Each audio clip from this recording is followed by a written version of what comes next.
هنا هنا الله يبارك. جابها صاير العملاق. يلا سيدي شوف طور الله يبارك. شو جو كيدير شوف يا الله يا الله. السلام عليكم. واعدوا له النوايا ديالنا كنترينيو باش ملي تكون النصره لاهل الايمان نكون في الاستعداد ونكون مستعد بطاقه وقوه ونفسيه عاليه ان شاء الله. هذه هي النوايا ديالي. حيت بلا ما نقول لك واحد التعبير، حيت غترجع الكره لبلاصتها. نتكلم معكم حتى بالاساليب ديالكم، الكره اللي كورتكم. يلا يا جميل ومستعد وليدي.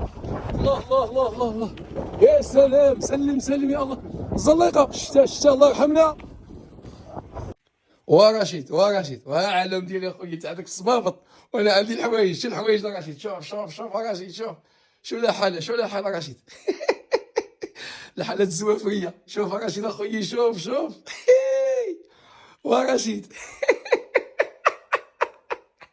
الله. ولكن صراحه اقسم بالله كنحماق على هذه الحياه هذه والله العظيم. والله كنموت على هذه الحياه هذه.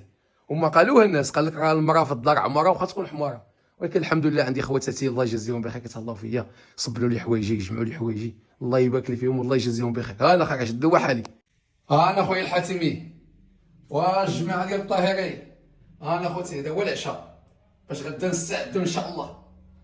انا الاخوان بدينا نتاهلوا معكم صراحه والله. غير هادشي هذا راه ما صالحش.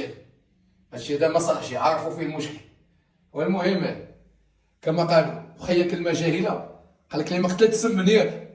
هذا كلام جاهل هذا. والمهم تبارك الله عليكم. الملتقى ديالنا غدا ان شاء الله الاحد ان شاء الله. الله يلاقينا في ساعه الخير. هذا العشاء كنهديه المجموعه ديال الطاهرين.